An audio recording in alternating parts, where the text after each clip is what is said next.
네, 안녕하십니까. 오늘은 요한계시록 15강입니다. 계시록 19장 혼인잔치에 대해서 나가 보겠습니다.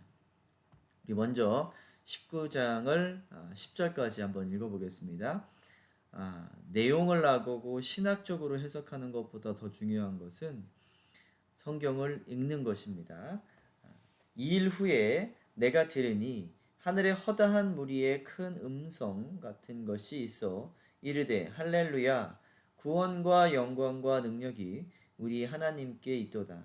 그의 심판은 참되고 의로운지라 음행으로 땅을 더럽게 한 큰 음녀를 심판하사 자기 종들의 피를 그 음녀의 손에 갚으셨도다 하고 두 번째로 할렐루야 하니 그 연기가 세세토록 올라가더라. 또 24장로와 네 생물이 엎드려 보좌에 앉으신 하나님께 경배하여 이르되 아멘 할렐루야 하니 보좌에서 음성이 나서 이르시되 하나님의 종들 곧 그를 경외하는 너희들아 작은 자나 큰 자나 다 우리 하나님께 찬송하리라 하더라. 또 내가 들으니 허다한 무리의 음성과도 같고 많은 물소리와도 같고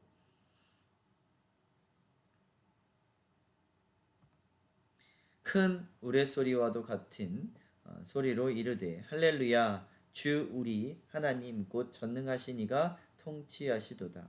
우리가 즐거워하고 크게 기뻐하며 그에게 영광을 돌리세 어린 양의 혼인 기약이 이르렀고 그의 아내가 자신을 준비하였으므로 그에게 빛나고 깨끗한 세마포 옷을 입도록 허락하셨으니 이 세마포 옷은 성도들의 옳은 행실이로다 하더라. 천사가 내게 말하기를 기록하라. 어린 양의 혼인잔치의 청함을 받은 자들은 복이 있도다 하고 또 내게 말하되 이것은 하나님의 참되신 말씀이라 하기로 내가 그 발 아래 엎드려 경배하려 하니 그가 나에게 말하기를 나는 너와 및 예수의 증언을 받은 내 형제들과 같이 된 종이니 삼가 그리하지 말고 오직 하나님께 경배하라. 예수의 증언은 예언의 영이라 하더라.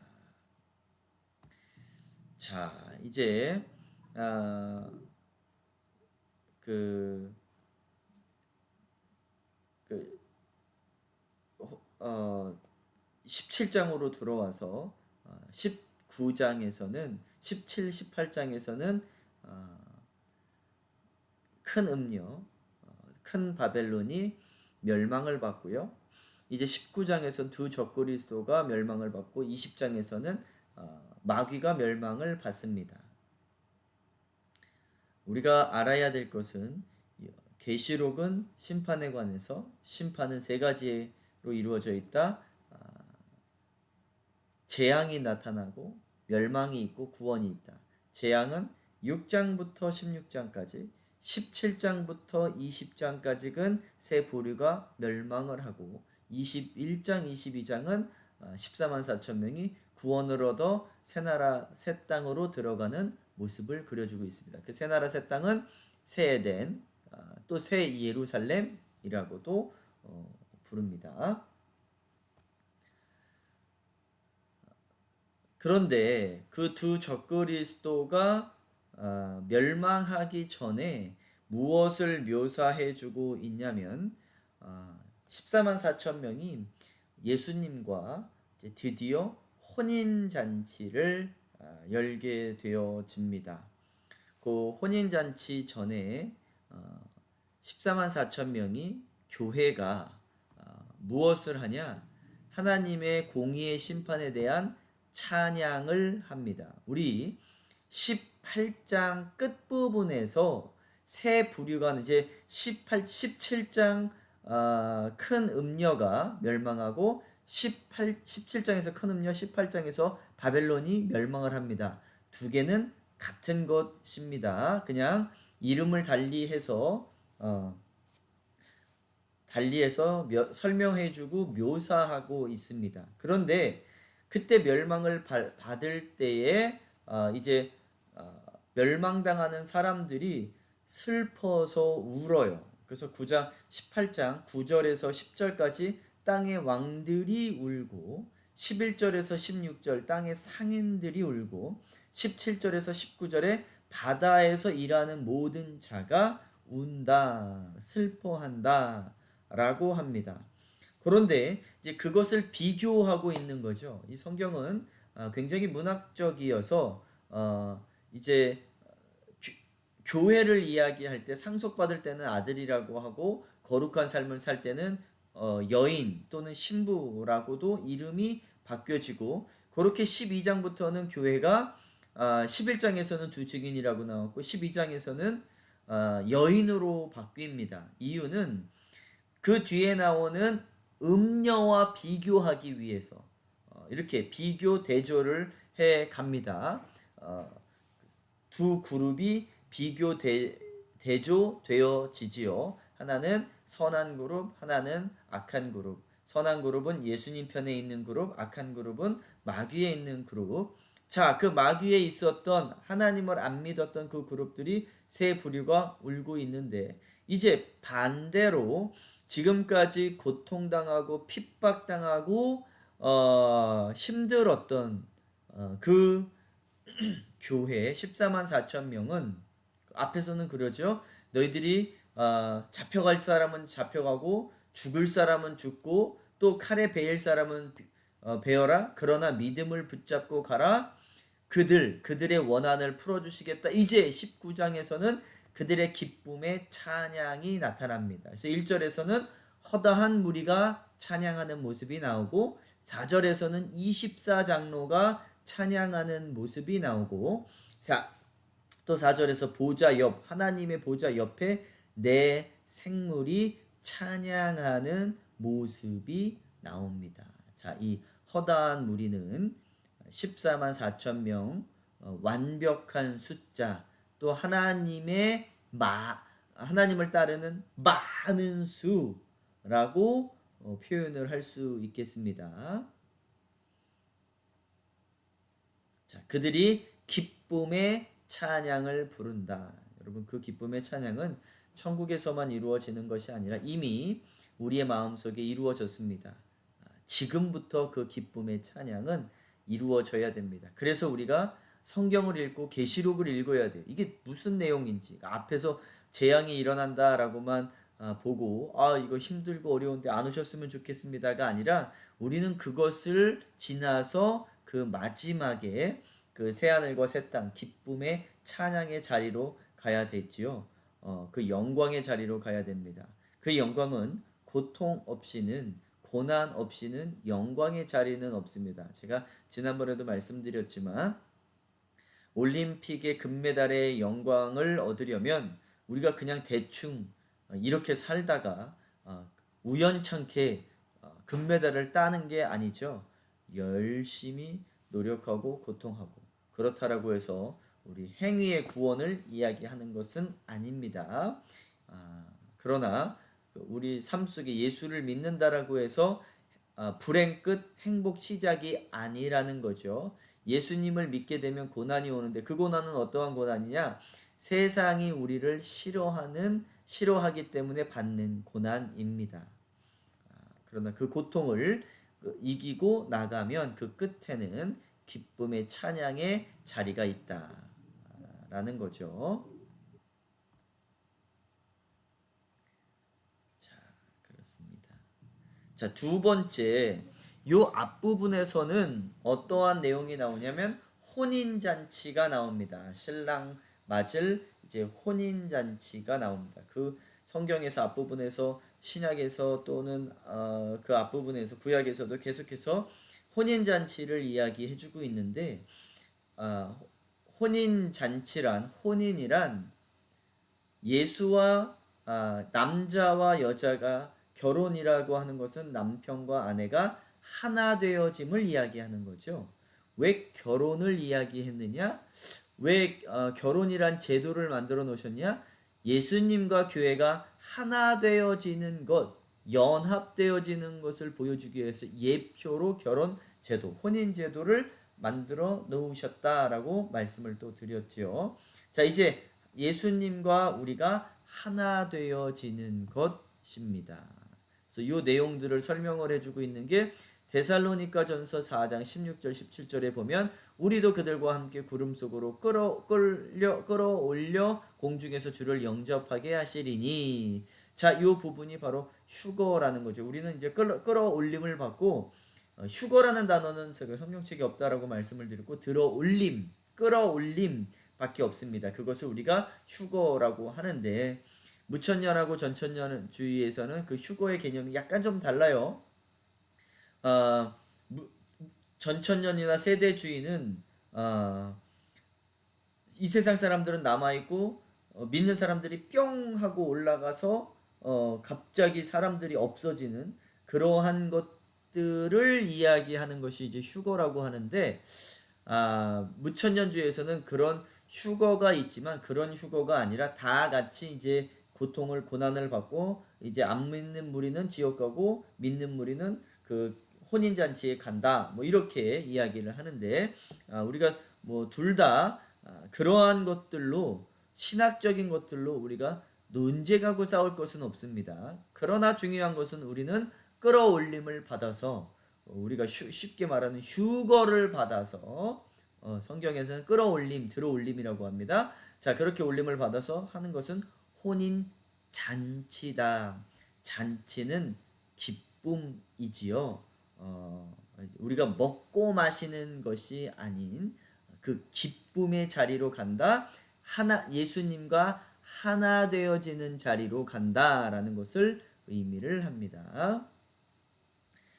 자, 혼인의 의미는 또 어떠한 것이 이제 하나 되어지는 것 말고도 또 어떠한 것이 있느냐? 통치의 개념이 있습니다. 그래서 6절에서 6절에서 뭐라고 이야기를 하냐면 또 내가 들으니 허다한 무리의 음성과도 같고 많은 물소리와도 같고 큰 우레소리와도 같은 소리로 이르되 할렐루야 주 우리 하나님 곧 전능하신 이가 통치하시도다. 하나님을 찬양하면서 그분의 통치, 완전한 통치. 그래서 천국은 어디 있는 곳이 천국이다. 죽어서 가는 곳, 안드로메다 옆에 있는 곳, 저 우주 바깥에 있는 곳이 천국이다. 그렇지 않습니다. 하나님이 통치하는 곳, 예수님이 통치하는 곳이 바로 천국이다. 내가 예수님의 통치함을 받고 있다. 바로 천국입니다. 우리 교회가 예수님의 통치함을 받고 있다. 바로 천국입니다.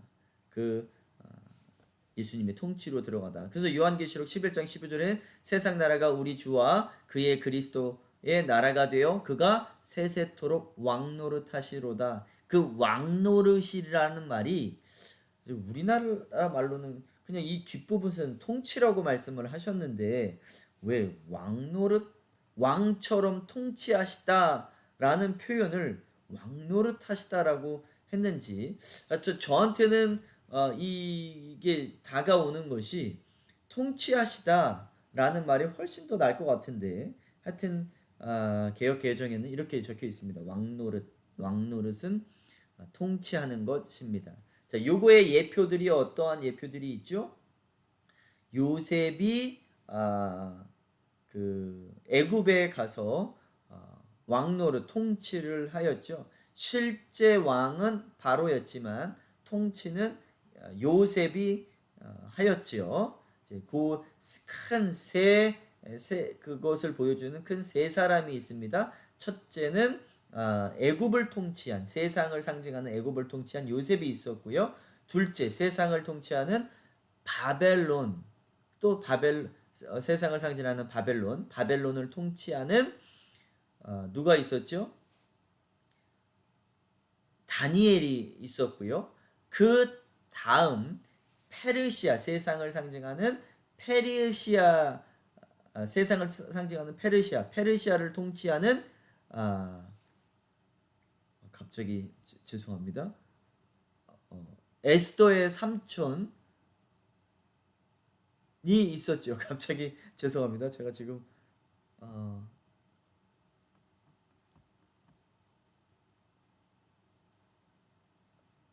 무드셀라가 아니라 왜 이러죠 제가 자, 여하튼 간에 에스더의 삼촌이 있었죠. 이렇게 크게 나라를 통치하는 예수님을 예표하는 그러한 세 사람이 있었습니다. 또 우리를 예표하기도 합니다. 자, 혼인의 의미는 우리도 함께 통치한다라는 거죠. 그래서 요한계시록 2장에서는 그에게 만국을 다스리는 권세를 주리니, 이게 그는 여기서 예수님이 아니라 교회를 이야기합니다. 요한계시록 5장 그들이 땅에서 왕노릇하리로다. 다시 말해서 교회가 예수님과 같이 통치한다. 요한계시록 20장에서도 천년 동안 왕노릇한다. 그들이, 교회가. 또 요한계시록 22장 5절에도 그들이 세세토록 왕노릇 하나님 예수님과 함께 통치한다라는 겁니다. 자, 이것이 혼인의 의미다. 하나 되어져서 통치한다. 또 하나 되어진다. 자, 그리고 이 세 번째, 이 혼인잔치에서는 무엇을 또 강조하고 있냐면 옷을 준비하라. 우리는 세상의 세마포를 입고 있나? 하늘의 세마포를 입고 있나? 옷을 준비해야 됩니다. 그래서 마태복음 22장에서도 세마포를 준비하라고 말씀을 하시죠. 자, 볼까요? 8절부터 14절입니다. 이에 종들에게 이르되 혼인잔치는 준비되었으나 청한 사람들은 합당하지 아니하니 내 거리 길에 가서 사람을 만나는 대로 혼인잔치에 청하여 오라 한데, 종들이 길에 나가 악한 자나 선한 자나 만나는 대로 모두 데려오니 혼인잔치에 손님들이 가득한지라. 임금이 손님들을 보러 들어올세 거기서 예복을 입지 않은 한 사람을 보고 이르되 친구여 어찌하여 예복을 입지 않고 여기 들어왔느냐 하니 그가 아무 말도 못하거늘 임금이 서원들에게 말하되 그 손발을 묶어 바깥 어두운 데에 내던지라. 거기서 슬피 울며 이를 갈게 되리라 하니라. 청함을 받는 자는 많되 택함을 입은 자는 적으니라. 자, 이렇게 청함을 받은 자가 많이 있으면 교회에 다 나온다라고 해서 천국에 가는 것이 아니다라는 말씀을 하고 있지요. 복음을 들었는데도 불구하고, 그래서 그 씨가 뿌려진 그 네 가지의 그 씨의 씨뿌림, 그 예제가 있지요. 씨가 뿌려진다라고 해서 다 되는 것이 아니라 그것이 자라나야 되죠. 복음이 내 안에 들어와서 자라나야 됩니다. 교회에 왔다고만 해서, 예배를 한번 드렸다고만 해서 구원을 받은 것은 절대 아니다. 그 옷을 준비해야 된다 라는 것을 지금 말씀해 주고 있습니다. 그러면 그 옷은 무엇이냐? 우리 요한계시록에 나와 있는 거룩한 행실, 우리가 예수를 믿고 있다 안 믿다는 어떻게 증명되어지고 어떻게 증거되어지냐? 우리의 삶이 변화되어서 거룩한 삶을 사는 것. 그래서 여러분, 우리가 성령 받고서 무슨 병을 고치고 방언을 하고 예언을 하고 뭐 분별하고 하는 것도 좋지만, 그것은 증상들이고 더 중요한 것은 확실하게 내가 성령 받았다라고 하는 것은 변화받아서 거룩한 삶을 사는 것입니다. 그것이 우리가 옷을 준비했다라고 표현을 하죠. 그 전에는 예수의 피 뿌린 옷을 입는 거죠. 그 옷 입은 사람들은 행실이 거룩해진다라는 것을 말씀드리고 있습니다. 자, 이것은 또 혼인잔치는 무엇을 이야기하고 있냐? 나팔절. 우리 그 7절기 중에서 아까 전에 그 우리가 제가 잠시만요. 우리가 함께 통치한다라고 했는데 지금 3명 말씀을 드렸죠. 첫 번째는 요셉, 이 예표, 요셉, 다니엘, 그 다음이 에스더 삼촌 모르드게였습니다. 자, 이 혼인잔치, 이 19장에 나온 이 앞에 부분은 휴거를 이야기하고 나팔절을 이야기해 준다라고 제가 말씀을 드렸죠. 그 부분이 나온 부분이 고린도전서 15장 앞에 부분부터 나와 있는데 그 앞에 부분까지 다 읽지는 않고요. 제가 50절까지 다 읽어드립니다. 그런데 그 앞에 부분만은 제가 안 읽어드립니다. 조금이라도 좀 줄이기 위해서.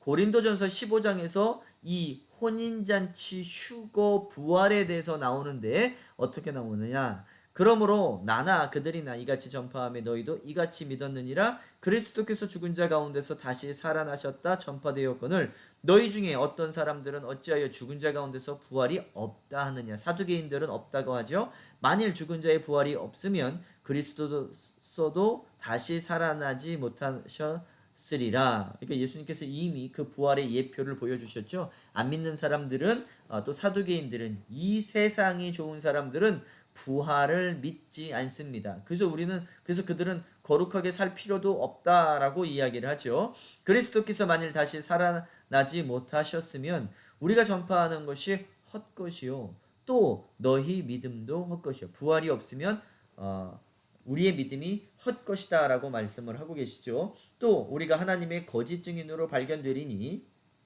우리가 증거해야 될 것은 딱 그들이 듣던 안 듣던 믿던 안 믿던 예수님께서 우리의 죄를 위해서 돌아가셨고 다시 부활하셨다. 이것만 증거하면 전도할 때 뭘 전도하지? 힘들게 생각하시지 마시고 이것만 말씀하시면 됩니다. 말씀에는 힘과 능력이 있어서 지금 당장 변하지 않는다 하더라도 그 복음이 한번 들어갔다 또 다른 사람들에 의해서 계속해서 복음이 또 전파되어지면 나중에 변화받는다. 한 번으로 되어지지 않습니다.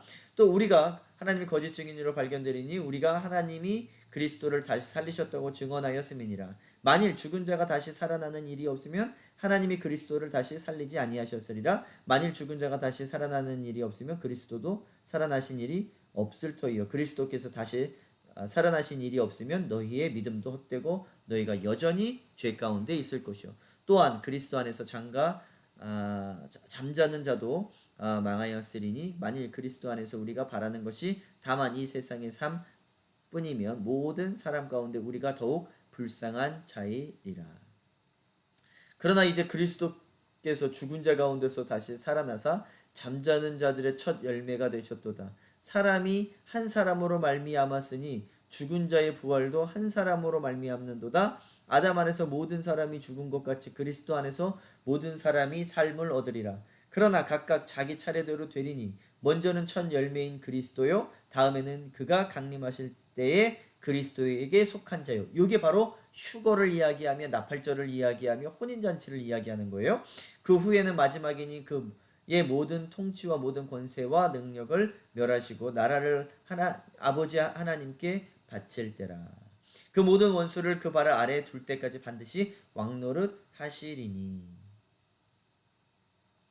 맨 나중에 멸망받을 원수는 사망이리라. 자, 요 25절 부분이 그 원수를 발 아래 둘 때까지 반드시 왕노릇 하시리니 그 말은 무천년주의에서는 이렇게 주장을 합니다. 이 말은 어떠한 말이냐? 천년 우리 이제 다음 시간에 배울 천년 왕국은 무천년주의자들은 지금 천년 왕국이 시작되어졌다라고 하고 하나님의 통치가 이루어졌다. 무엇을 통해서? 십자가 사건을 통해서. 그래서 지금 쭉 변해가고 있는데 그 사실 지금 세상이 악해져 간다라고 하는데 사실 구약에 보면 그 악함은 더 심했습니다. 사실은. 예, 그런데 이제 십자가 사건으로 인해서 하나님의 통치가 이루어진다. 무엇을 통해서? 교회를 통해서 이루어지고 있다. 그래서 지금 계속 복음은 더 전파되어지고 세상은 그전보다는 나아졌다. 그래서 그게 천년 왕국이다 라고 주장을 합니다. 그것이 맞다 틀리다를 이야기하는 것이 아니라 무천년주의자들의 주장을 이야기하고 25절도 잘 한번 읽어보시면 그 내용을 이야기하는 것이다 라고 주장을 하고 있죠. 그 발 아래 둘 때까지 그러니까 아직 그 원수들이 좀 있다라는 거죠. 그래서 그때까지 왕노릇 하시리로다. 맨 나중에 멸망받는 원수는 사망이라. 그러니까 그 끝에는 그러니까 20장에 보면 천년왕국이 끝나고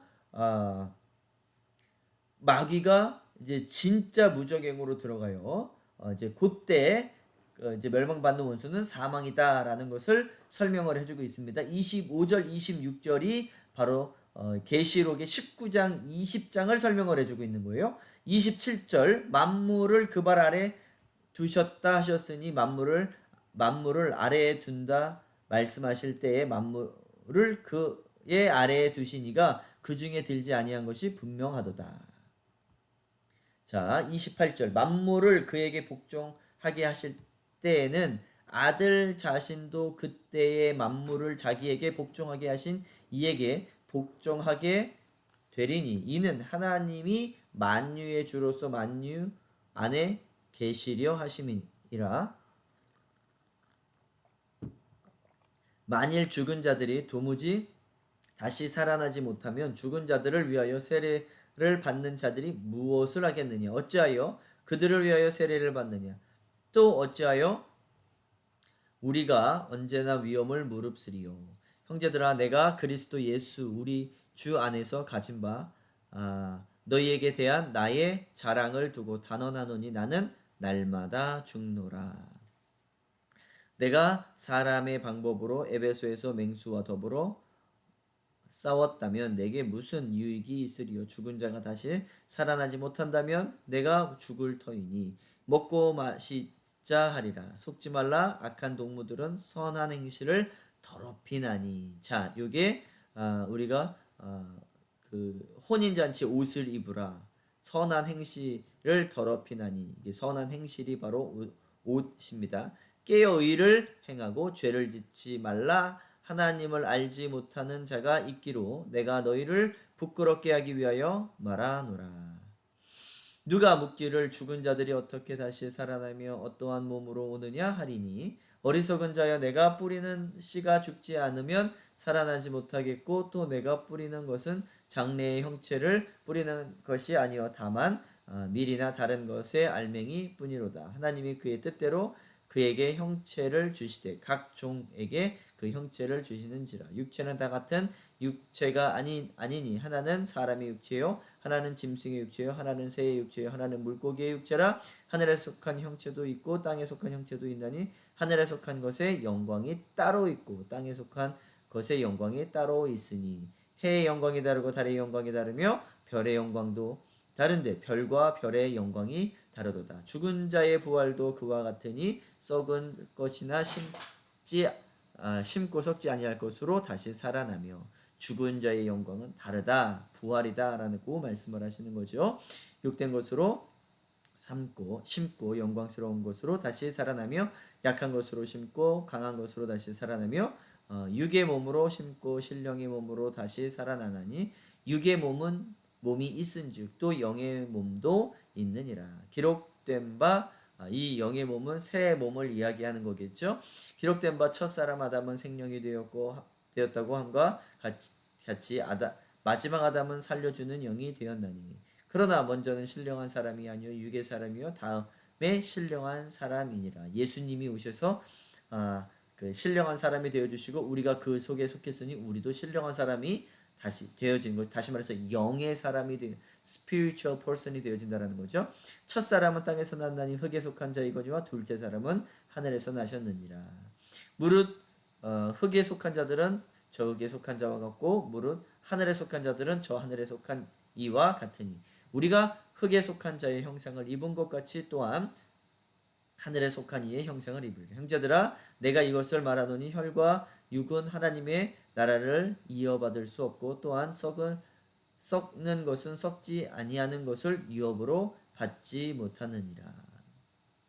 자, 우리 전라도 말에 이 썩을 것이라는 표현이 있죠. 굉장히 성경적인 표현입니다. 이 썩지 아니할 것을 유업으로 받지 못하느니라. 이 썩을 것은 썩지 아니할 것을 유업으로 받지 못한다.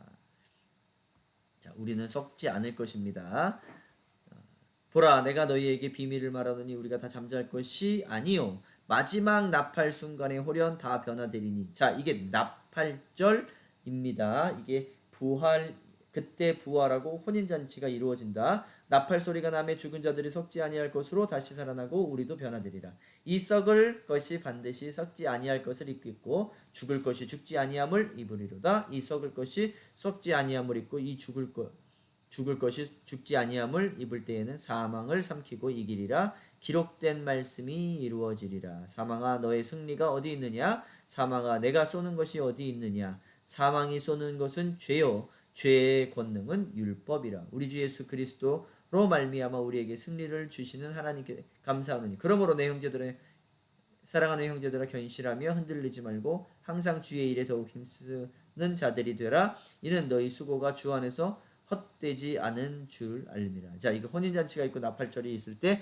그때까지 흔들리지 말고 있으라라는 말이 고린도전서 15장의 말씀입니다. 또 데살로니가 전서 4장의 말씀에도 이제 부활에 관해서 있고 또 휴거에 관해서 있고 혼인잔치에 관해서 있는데 한번 읽어보겠습니다. 자, 형제들아 자는 자들에 관하여는 너희가 알지 못함을 우리가 원하지 아니하노라. 이는 소망 없는 다른 이와 같이 슬퍼하지 않게 하려 함이라. 우리가 예수께서 죽으셨다가 다시 살아나심을 믿을진데 이와 같이 예수 안에서 자는 자들도 하나님이 그와 함께 데리고 오시리라. 먼저 갔던 사람들도 데리고 온다라는 거죠. 우리가 주의 말씀으로 너희에게 이것을 말하노니 주께서 강림하실 때까지 우리 살아남아 있는 자도 자는 자보다 결코 앞서지 못하리라. 주께서 호령과 천사장의 소리와 하나님의 나팔 소리로 친히 하늘로부터 강림하시리니 그리스도 안에서 죽은 자들이 먼저 일어나고 그 후에 우리 살아남은 자들도 그들과 함께 구름 속으로 끌어올려 공중에서 주를 영접하게 하시리니 그리하여 우리가 항상 주와 함께 있으리라. 이러므로 이러한 말을 서로 위로하라. 자, 이제 여기서 이제 많은 좀 질문들이 나오는데 하나만 언급을 하자면 많은 분들이 이런 말씀을 합니다. 먼저 죽은 자들은 어디에 있나요? 그래서 천주교에서 이야기하는 연옥도 나왔죠. 근데 하나님의 시간은 이제 우리가 4차원, 우리는 지금 3차원에 살고 이제 죽고 나서는 4차원 그 이상으로 살아가는데 어떤 사람들은 천국은 12차원이다 라고 말씀하시는 분들이 있어요. 그 12차원은 우리가 4차원도 상상을 못하는데 그 12차원은 영원함, 시간의 구속함을 받지 않은 그러한 것들을 이야기한다고 하는데 저도 모르겠습니다. 4차원도 살아보지 않은 사람이 12차원이 어떠한 것인지는 모르겠지만 우리가 죽은 자들이 지금 어디에 잠자고 있습니까? 어디에 있습니까? 그 시간이 우리가 그러니까 4천년, 6천년의 죽은 자들의 그 시간은 이 세상에서의 시간과 다르죠. 천국의 시간은 잠깐일 겁니다. 그리고 그들은 이미 새 몸을 받았어요. 왜? 4차원부터는 시간의 개념이 없어요. 우리는 시간이 지나야 그곳으로 도달하지만 그들은 이미 과거, 현재, 미래, 하나님이 과거, 현재, 미래를 함께 보시는 것처럼 그들도 과거, 현재, 미래를 함께 살아가고 있는 겁니다. 아무리 설명을 해도 이해도 안 가고 저도 설명하면서도 이해도 안 가지만 도대체 4차원이라는 게 어떤 건지. 자, 예를 들면 예수님께서 십자가에 달려 돌아가시면서 표현이 나오죠. 어떠한 표현이 나오냐면 무덤이 열려서 죽은 자들이 일어났다. 그들한테는 벌써 부활이 일어난 거예요. 왜요? 그들에게는 시간이 없으니까 그들에게는 이미 일어난 우리에게 일어날 일들이 그들에겐 이미 일어난 거예요. 그렇죠. 그리고 그러면 그들한테는 일어나고 우리는 또 일어납니까? 아니죠. 우리가 이제 그 시간 4차원 속으로 들어가는 거예요. 그들이 다시 우리가 부활할 때 그들이 다시 부활하는 것이 아니라 우리가 그 시간 속으로 들어가는 것입니다. 그 시간은 하나님의 시간, 다시 말해서 4차원이든 12차원이든 들어가는 거예요. 그 일들은 이미 일어났기도 했고 아직 안 일어나기도 했습니다. 예, 이 말을 이해하셨죠? 자, 그래서 죽은 자들은 어디 있냐라는 질문이 의미가 없어요. 그들에게는 시간이라는 개념이 없기 때문에 누가 저한테 이 질문을 해서 제가 이렇게 답을 해드리니까 무슨 말인지 모르겠다라고 하면서 목사님이 이해를 못하신 거 아니에요? 이렇게 말씀을 하시더라고요. 근데 제가 차마 그분한테 집사님이 이해를 못하신 것 같은데요 라고 말을 하려다가 그분이 기분이 나쁘실까봐 하여튼 이 말씀을 안 드렸는데, 하여튼 내용은 이렇습니다. 자, 이제 그 두 번째 19장의 후반부에는, 앞부분에는 혼인잔치가 일어나고요. 14만 4천 명 교회에 혼인잔치가 일어나고, 그 뒷부분에는 이제 드디어 두 짐승이 멸망을 합니다. 백마탄자가 와서 그 두 짐승을 멸망을 시킵니다. 다 같이 읽습니다. 또 내가 하늘이 열린 것을 보니 보라, 백마와 그것을 탄 자가 있으니 그 이름은 충신과 진실이라. 그가 공의로 심판하며 싸우더라. 그 눈은 불꽃 같고 그 머리에는 많은 관들이 있고 또 이름 쓴 것 하나가 있으니 자기밖에 아는 자가 없고, 또 그가 피 뿌린 옷을 입었는데 그 이름은 하나님의 말씀이라 칭하더라. 하늘에 있는 군대들이 희고 깨끗한 세마포 옷을 입고 백마를 타고 그를 따르더라. 그의 입에서 예리한 검이 나오니 그것으로 만국을 치겠고 친히 그들을 철장으로 다스리며 또 친히 하나님 곧 전능하신 이의 맹렬한 진노의 포도주 틀을 밟겠고 그 옷과 그 다리에 이름을 쓴 것이 있으니 만왕의 왕이요 만주의 주라 하였더라. 자, 이제 마지막입니다. 또 내가 보니 한 천사가 태양 안에 서서 공중에 나는 모든 새를 향하여 큰 음성으로 외쳐 이르되 와서 하나님의 큰 잔치에 모여 왕들의 살과 장군들의 살과 장사들의 살과 말들과 그것을 탄 자들의 살과 자유인들이나 종들이나 작은 자나 큰 자나 모든 자의 살을 먹으라 하더라.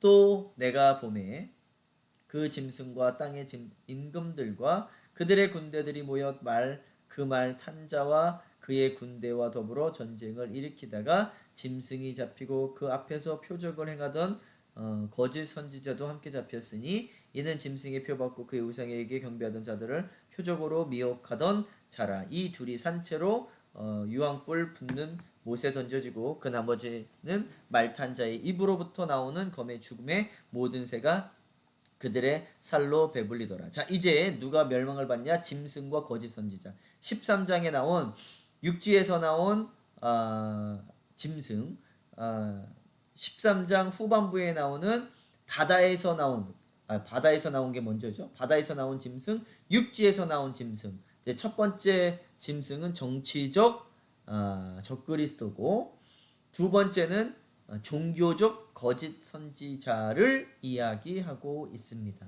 근데 이 거짓 선지자가 복수로 쓰입니다. 마지막에 있을 때 그 거짓 선지자들이 많은 사람을 의미하는 건지, 아니면 거짓 선지자를 예표로 말했던 과거에 있었던 그 예표자들을 이야기하는 것인지는 모르겠지만 그래도 복수로 나옵니다.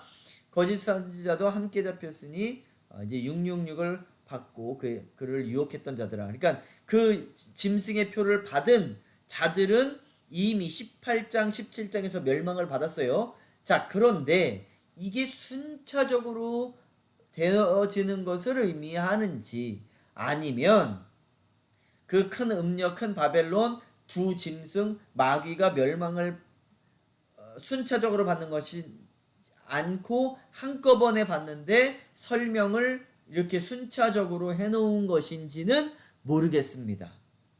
자, 그러나 여하튼 간에 이렇게 19장에서는 두 적그리스도, 하나는 짐승 하나는 거짓 선지자가 멸망을 받는 모습을 묘사해 주고 있다. 자, 공의로운 심판자를 먼저 이야기하죠. 백마탄자.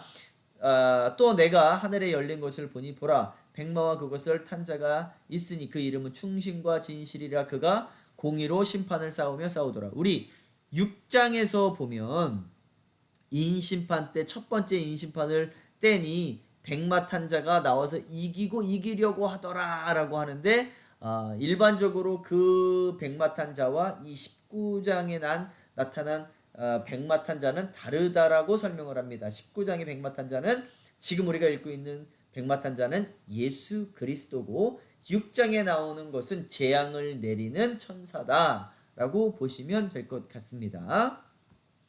자, 이렇게 예수님의 네 가지 이름이 있는데 충신과 진실이다. 12절에 자기만 아는 이름인데 이사야 9장 6절에 보면 기묘라 모사라, 말 그대로 신비한 자, 아무도 이름을 몰라요. 그래서 그 아비멜렉 그 사건이 있는 거죠.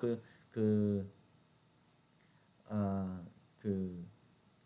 아브라함 때. 자, 13절에 하나님의 말씀이다. 그 말씀이 이 세상을 창조했죠. 그분이 바로 육신이 되었죠. 예수 그리스도를 이야기하고 16절에 만왕의 왕이고 만주의 주다. 자, 예수님의 네 가지 이름이 이렇게 나와 있습니다. 자, 이제 오셔서 어떠한 일들을 하시냐면 원한을 풀어 주십니다. 이제 그 구약과 신약에 보면 내 기도를 들어 주시옵소서. 이 모든 기도들이 어떠한 내용을 의미하냐면 원수 갚아 주심입니다. 악인들을 멸망시켜 주는 거예요. 그래서 누가복음, 우리가 제일 좋아하는 말씀 중에 누가복음 18장 7절에 하나님께서 밤낮 부르짖는 택하신 자들의 원한을 풀어주지 아니하시겠느냐, 그들에게 오래 참으시겠느냐, 내가 너희에게 이르노니 속히 그 원한을 풀어주시리니 그러나 인자가 올 때에서 세상의 믿음을 보겠느냐 하시니라. 자, 이 말은 밤낮 기도드려라. 그래서 우리의 기도 제목은 뭐 우리 사업이 잘 되게 해주세요, 복권이 당첨되게 해주세요, 뭐 이러한 세상적인 것이지만 그러한 것들이 아니에요. 우리의 기도는 악한 자들이 하나님의 공의와 정의의 심판 가운데 멸망받게 하여 심판받게 하여 주시옵소서라는 기도가 나와야 되고, 그리고 선한 자들이 구원받게 하여 주시옵소서라고 기도해야 됩니다. 세상의 것에 기도를 하지 말아야 되느냐? 마태복음 6장에서 보면 할 필요가 없다, 하나님께서 다 하신다라고 하지만, 그래도 우리가 성경을 보면 그러한 것들을 기도를 해서 얻는 경우들도 있어요. 한나 같은 경우는 요구해서 아들을 얻기도 했고요. 또 많은 왕들이 나를 살려달라고 해서 적군들에서 이기는 것들을 나오기도 하고요. 또 병에서 고쳐주시옵소서. 그래서 히스기야가 15년 생명을 연장받기도 하고, 이제 그러한 것들은 나중에 기도해야 될 것들. 먼저는 마태복음 6장 33절에 너희는 먼저 그 나라와 의를 구하라 라고 말씀을 하시죠.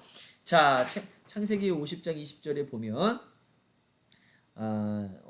무슨 내용이 나오냐면 이렇게 구원하러 오신 예수님의 예표가 나와 있어요. 당신들은 나를 헤아려 하였으나 하나님은 그것을 선으로 바꾸사 오늘과 같이 많은 백성의 생명을 구원하게 하시려 하셨나니.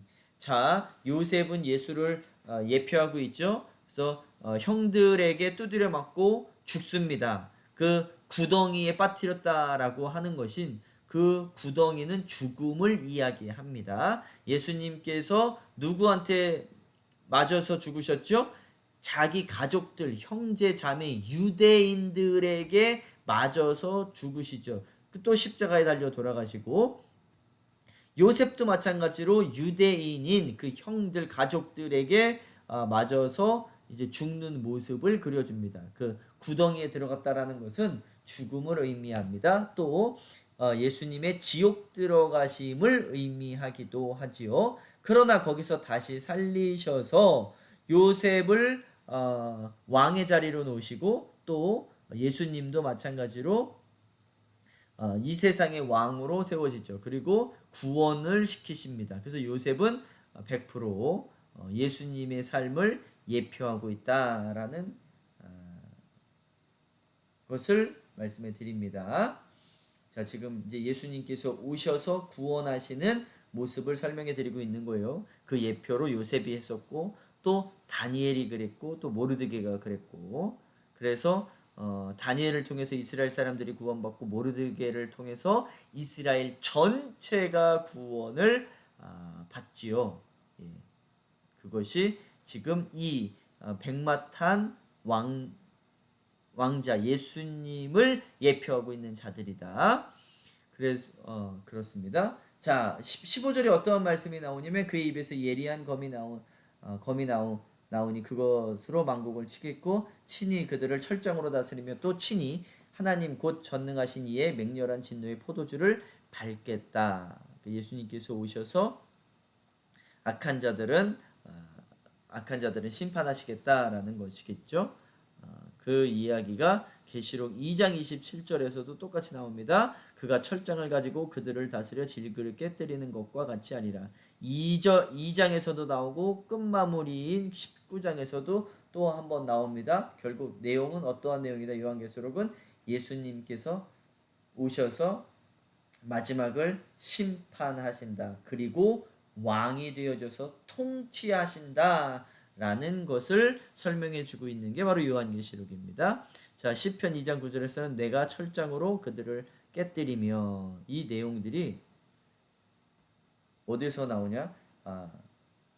요엘 3장 10절엔 보습을 쳐서 칼을 만들라. 이 보습은 농기구예요. 농기구.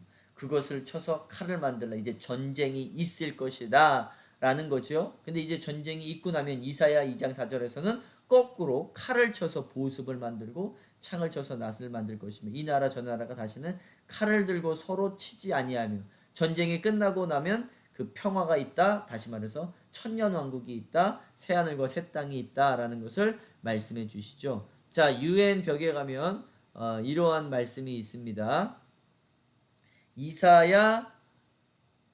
이사야서에서 나온 아까 전에 제가 읽어드렸던 이겁니다. 그들이 칼을 쳐서 보습을 만들고 창을 쳐서 낫을 만들 것이며 이 나라와 저 나라가 다시는 칼을 들지 않고 서로 치지 아니하며 평화, 이게 천년 왕국을 이야기해 준다고 그랬죠. 새 나라와 새 땅을 이야기해 주는데요. 해준다고 합니다. 그런데 이게 유엔에 적혀 있어요. 이게 인간의 힘으로 되어진다라는 게 아니고 이 유엔도 성경 말씀대로 평화가 있기를 원한다. 뭐 그런 이야기지만 그러나 이 평화는 인간의 힘으로 이루어지는 것이 아니라 누구의 힘으로? 예수 그리스도의 힘. 그래서 칼을 쳐서 보습으로 만든다. 유엔 그 건물 앞에 그 공원에 있는 동상입니다. 요 바로 뒤에 트럼프 대통령 건물도 있고요. 자, 이제 그렇게 되어 있습니다. 자, 이제 두 적그리스도의 심판이 있습니다.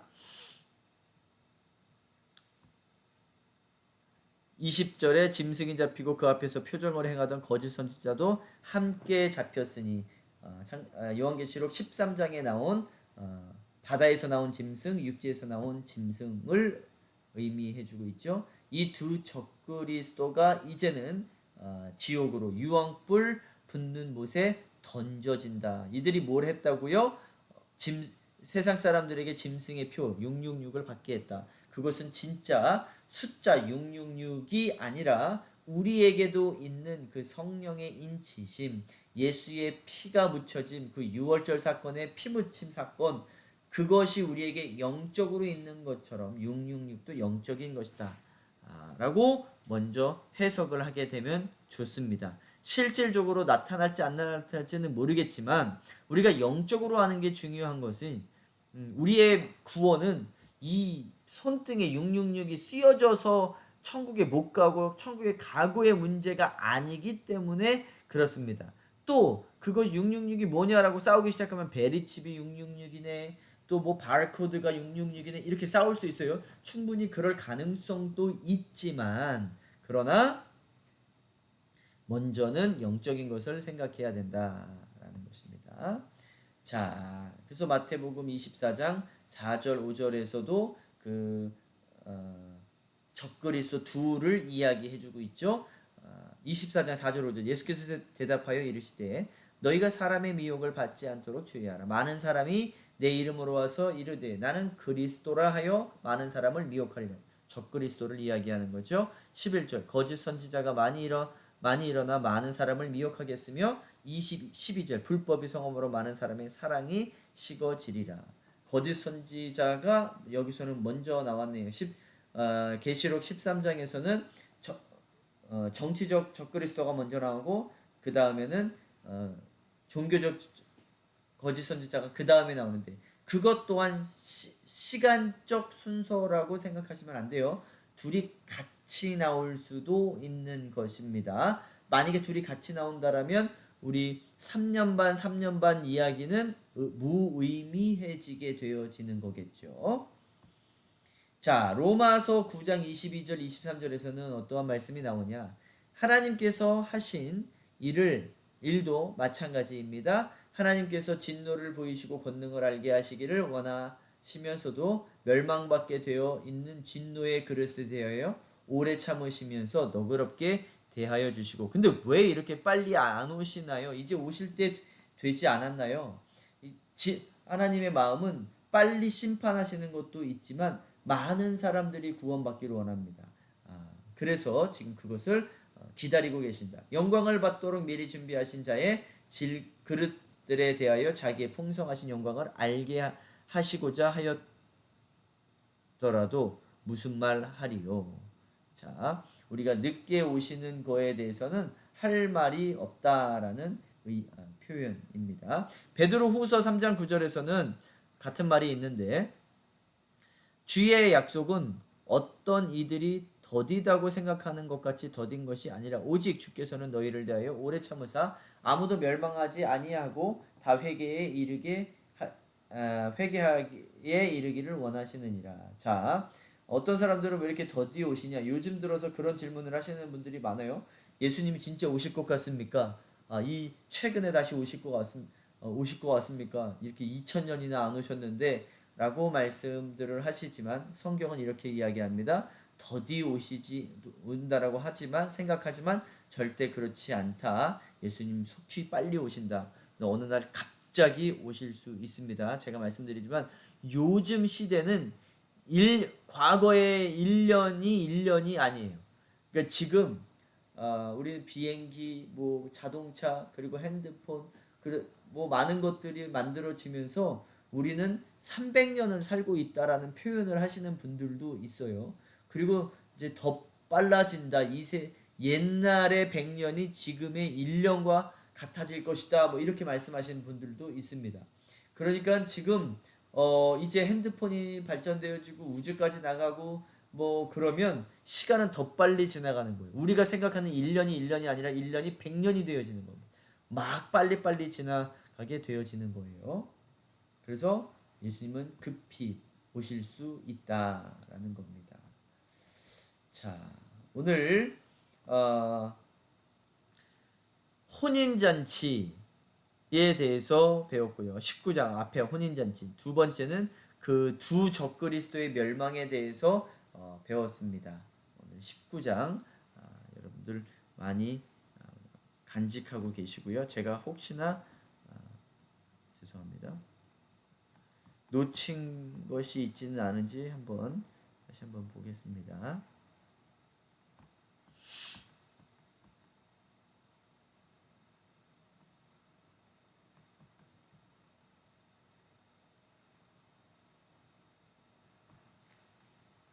자, 다 끝났습니다.